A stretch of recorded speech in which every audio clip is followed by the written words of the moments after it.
seja muito bem-vindo ao nosso canal CRJ. Estamos aqui para mais um quadro Dica de Leitura Espírita hoje. E a dica de hoje é uma dica que vai mexer com o seu coração. Se você não leu esse livro, não perca essa oportunidade, porque ele é um livro lindo, intenso, de um ensinamento, de um conhecimento cristão, evangélico, sem tamanho. O livro de hoje, 50 anos depois.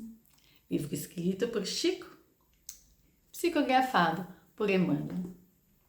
E qual é a história desse livro, né? O que falar sobre 50 anos depois? Bom, eu vou tentar trazer para vocês alguns pontos importantes para que vocês possam se motivar a ler. Mas ele é um livro único. Só dá para entender esse livro lendo. Só dá para sentir esse livro lendo. Porque ele é um livro imenso, muito maior do que as palavras podem dizer e explicar. O livro é uma continuação de Há 2000 anos, que já tem o vídeo aqui no nosso canal. Vai lá na nossa playlist, que o vídeo de Há 2000 anos está lá. E é um livro que conta aí, né, a história de Emmanuel. Há 2000 anos, fala da história de Emmanuel como senador, e agora nesse livro ele reaparece, mas numa outra condição, numa outra vida, encarnado como um escravo, né, convertido ao cristianismo, um escravo chamado Nestor. E o livro começa com a sua história, né? E aí ao longo do livro nós vamos descobrindo, né, essa vida dele, como ele está se portando nessa outra encarnação. Personagens do Há 2000 anos, Emmanuel nos diz aqui no início do livro que estão encarnados também nesse momento, mas eles não vão fazer parte dessa história, né? Então a gente vai conhecer aqui uma outra história, uma outra família.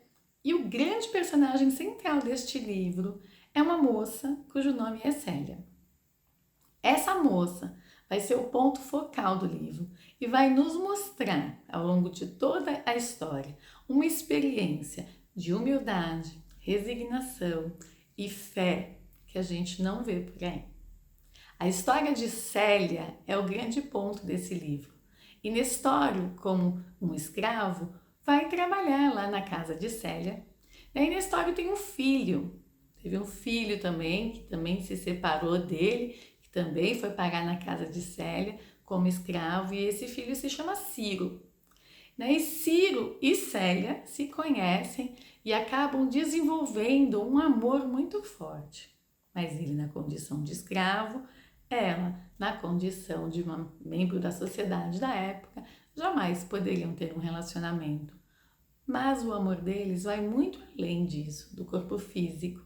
E eles conversam, e ele ensina para ela muitas coisas sobre o cristianismo, né? E a Célia aprende muito com isso. Em função de uma fofoca, acabam sendo separados, Ciro acaba sendo expulso, e aí vai ser, né? Tem a sua história continuada, aí se encontra depois com Nestório, eles descobrem, né, que são pais e filhos, eles conseguem amarrar tudo isso, mas eu não vou entrar muito na história porque senão eu vou dar spoiler do livro. Mas o que importa aqui é a história de Célia que segue. Célia defende a mãe de uma calúnia imensa, né, de Cláudia, que montou todo um esquema para caluniar a sua mãe, porque na verdade sonhava em se casar com o seu pai. Célia descobre a calúnia, toma para si aquela calúnia e, em função disso, é expulsa de casa pelo seu pai, que não aceita jamais aquilo que supostamente ela teria feito. Uma moça preparada, com todos os mimos de uma sociedade, vai parar na rua, né? Sem a ajuda de ninguém. E é aí que começa então todas as suas provações. E onde ela vai passando uma a uma, mostrando pra gente que quando se tem fé, quando se acredita em Deus, quando se entrega para Deus, tudo é possível. Nós somos capazes de suportar as piores dores do mundo.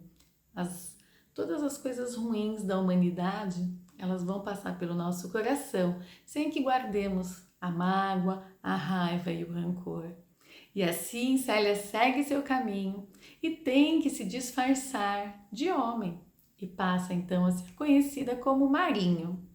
Dessa forma, ela consegue entrar no mosteiro e lá é aceita, porque mulheres não podiam ser aceitas. Então, ela se disfarça de homem para fazer parte desse mosteiro, onde ela aprende muito, onde ela evolui muito, onde ela dá muitos exemplos de amor e onde ela trabalha muito com o irmão Marinho. E numa jornada aí do mosteiro com alguns outros irmãos, lá vem uma nova calúnia em cima dela. E ele, né, irmão Marinho, é acusado de um crime que não cometeu. Porém, ele aceita. Ele é expulso de novo do mosteiro, passa a viver ali, né, no entorno desse mosteiro, de forma muito humilde, muito simples. E ele aceita toda aquela dor de novo. Por fim, né, é descoberto, né, que não era um homem, mas sim uma mulher, né?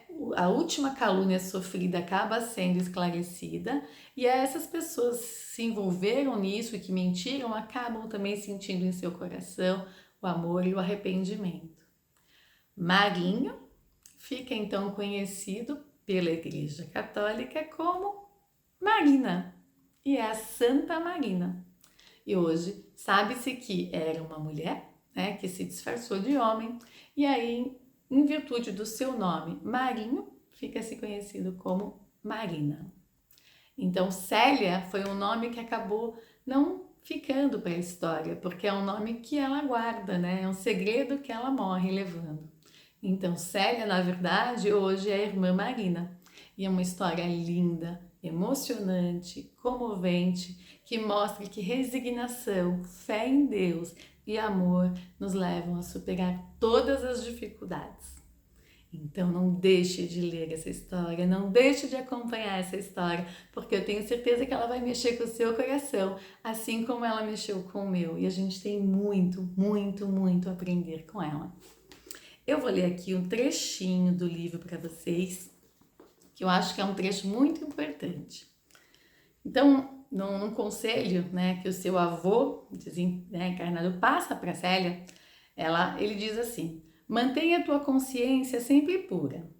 E, se algum dia a dúvida vier a perturbar teu coração, pergunta a ti mesma o que faria o mestre em teu lugar, em idênticas circunstâncias. Assim, aprenderás a proceder com firmeza, iluminando as tuas resoluções com a luz do Evangelho. E é isso, né? Quando a gente conseguir entender que o Evangelho, que o amor, que Cristo é o exemplo da nossa vida, que a gente deve entender que muitas vezes as dificuldades elas estão no nosso caminho para a gente crescer, para a gente aprender, se a gente conseguir aprender a perdoar, a não guardar a mágoa e o rancor, se a gente usar o exemplo de Cristo, que lá na cruz pediu para Deus perdoar-os, porque eles não sabiam o que estavam fazendo, assim conseguiremos passar por essa vida muito melhor, crescer, aprender e evoluir.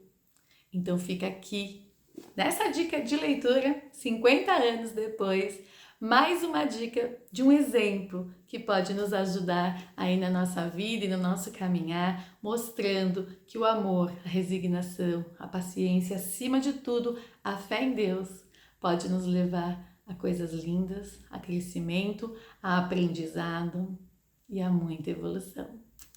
Então, se você gostou desse vídeo, clica, compartilha, mas não deixe acima de tudo de ler o livro, porque eu tenho certeza que ele vai te trazer muita luz e muitas coisas boas e uma visão incrível do que a fé pode fazer.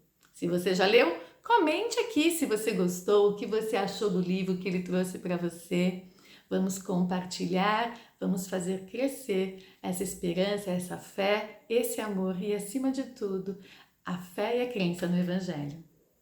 Um grande abraço e até o nosso próximo vídeo.